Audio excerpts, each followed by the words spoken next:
This paper is titled Domesticating Heritage, an expanded history of the 1956 Grant House.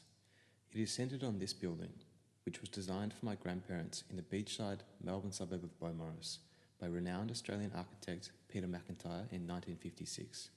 It stems from my own experiences within the building, both as a home and then through its heritage listing in 2019 and subsequent restoration. Through this process, the building was redefined away from being a family home and towards being a frozen mid-century image, tied to a context and a set of value judgments which grow distinct and detached from the continued lived experience of the building itself. Using the house as a case study, this paper asks how the frozen ideological conception of the heritage building might be reconciled to its contemporary continuous domestic life.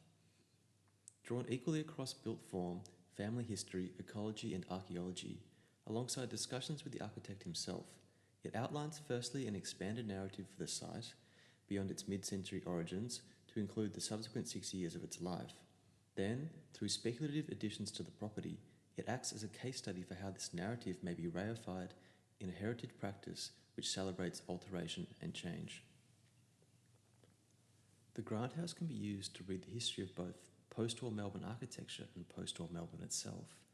Uniquely representative of a period of material austerity, the house was heritage listed in 2019, and Heritage Victoria, which is similar to Historic England in the UK, described it as a, quote, fine representative example of small-scale modernist housing constructed during the period. This is demonstrated through its modest but inventive design and planning, and the use of simple materials at a time when the need for housing was high and building materials were scarce.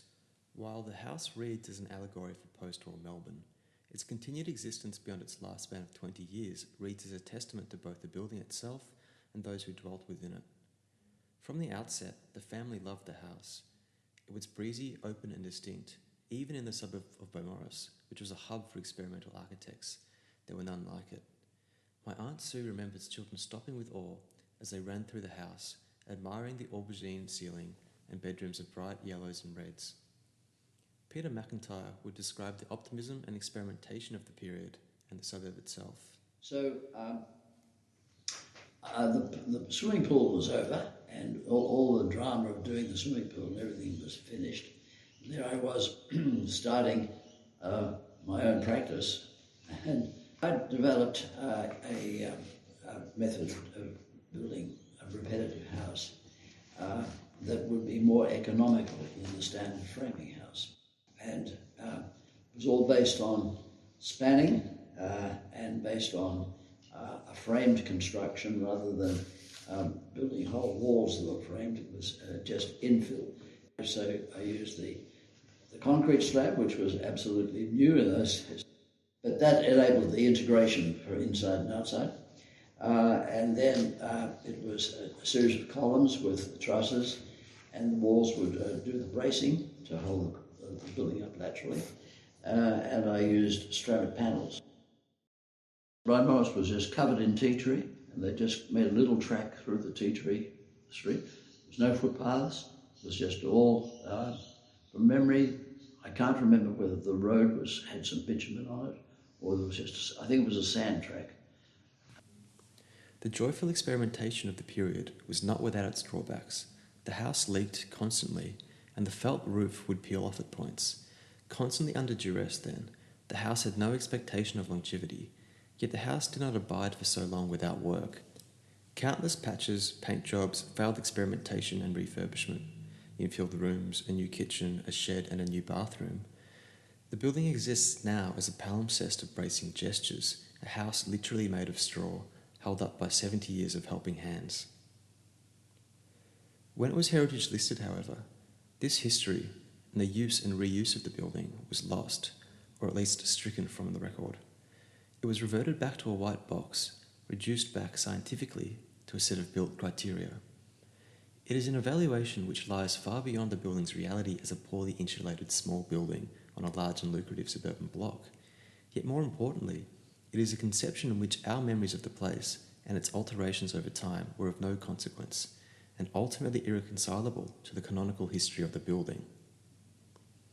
This view of the place, furthermore, differentiated from that of its designer, who had come and inspected the house in June of 2020.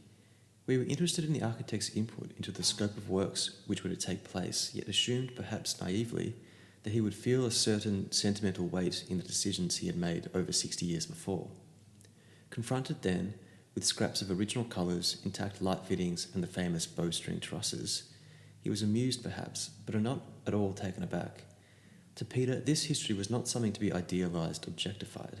Instead, these were colours and fittings that he had chosen as a very young man and subsequently grown apart from. With Dione, his wife, the pair had rebuffed the idea that the original colours, a garish combination of aubergine, yellow, orange and magenta, should be reinstated, stating how unsightly, unlivable and importantly unmarketable they were now. It was a novel situation to find ourselves in, pulled in two separate ways by both the building's creator and its supposed champions. In between this, was there some sort of medium, some experimental mode of preservation in which any alteration wouldn't detract from the heritage value of the place, but rather add to it? With this in mind, I set about proposing a method to go beyond the work we had done to the building, by attempting to document and understand a full history of the site, one which went beyond the conception of the building as a mid-century object, and attempted to celebrate and integrate the subsequent 70 years of life and use. Yet to attempt to ground this process, I turned to legislation. Looking at the heritage listing criteria of Heritage Victoria, a value system emerges in which a building or place is reified through an associated event, movement or way of life. This universal association between the subject in question and the historic defined object outlines why, in most cases, this legislation is theoretically adverse to change. The subject is tied to a discrete event which is itself seen as unalterable. The building itself is therefore unalterable, lest its value be decreased. In response to this, research and the broadening of the site's history through photographs, drawing and spoken histories act as a case study towards the broadening of this narrow association, a shift in value judgment which is less static, less ideological. A building which references in the same breath both the heady post-war optimism of its conception and an occasionally awkward, long-standing adolescence. A celebration of change and adaptation is latent in the wording of the next step in the same framework. The goal regarding state-level significance, similar to a Grade 2 listing in the UK, is that the object appears as a learning tool, so that an understanding of the aforementioned association may be garnered. Regarding this goal then, what parts of this place or any place allow this transfer of knowledge to take place? Heritage Victoria outlines the intactness of the house as the, quote, most intact surviving example of the 8 similar bowstring truss houses in the area, end quote, best allows this period to be understood. Yet we must ask what exactly is being understood.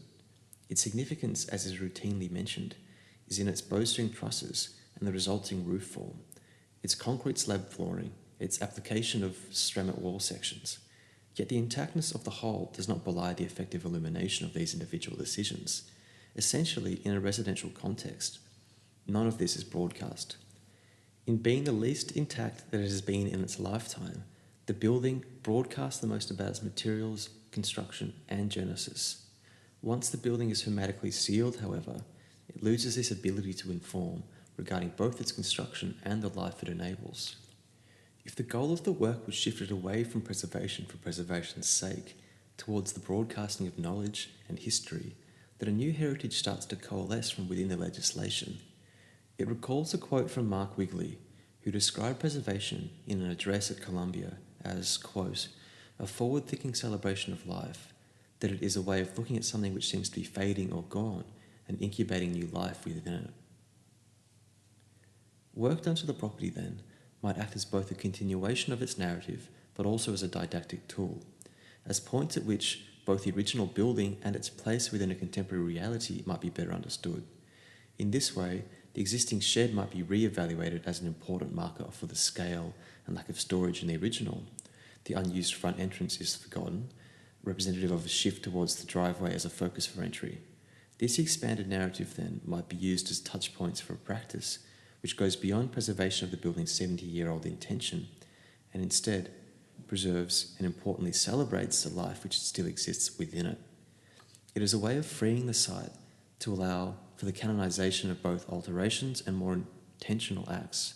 In doing so, the timeline of the building is repositioned to face forwards, capable of growth and change, and the threat of heritage listing is reconciled to, one, the housing market and its continuous drive forward, but also, more importantly, the possibility of new stories and histories which may emerge within the site. Building off this, I'm going to present a number of speculative outcomes at different scales which take this methodology through from start to finish, looking firstly to expand the heritage narrative of the site, and then to find ways in which this complete narrative might both be reified and broadcast. Firstly, at a tectonic scale, speaking to the architect and studying the original schedule, it becomes clear just how thin the ceramic panel walls of the original building are. The building is composed of 2-inch compressed straw panels, which had been in use for a number of years in the UK before being introduced to Australia in 1954. These are then taped together and clad in vertical lining boards. A paper finish is applied on the interior. The building's walls are 2.5 inches thick, just over half the width of a conventional timber stud. Yet this thinness and the important modular construction which it derives from, despite being an unalienable part of the heritage of the place, is almost impossible to read. As a static object, the building's novel construction lies outside of our experience. Only through demolition would we ever see it. What if, instead, the mid-century system was reintroduced into the contemporary and juxtaposed against it? Here on the eastern wall, in taking out an existing old gas heater, this difference in width is framed and reintroduced to the life around it. Interestingly, taking out the old gas heater is one of the only exemptions allowed in the current heritage overlay on the building.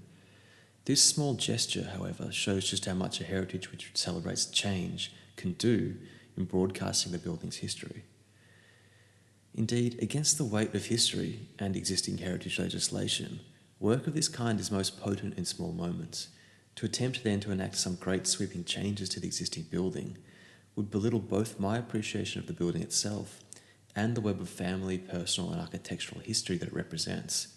Instead, I've been careful the work not too remotely outside of what is appropriate, in the hope that the project may be of relevance to similar contemporary situations. A similar incision to the existing built fabric starts to broadcast the history at a larger narrative scale. The wall at the south end of the property is one which, from the original correspondence, we see had one of the biggest issues with leaking.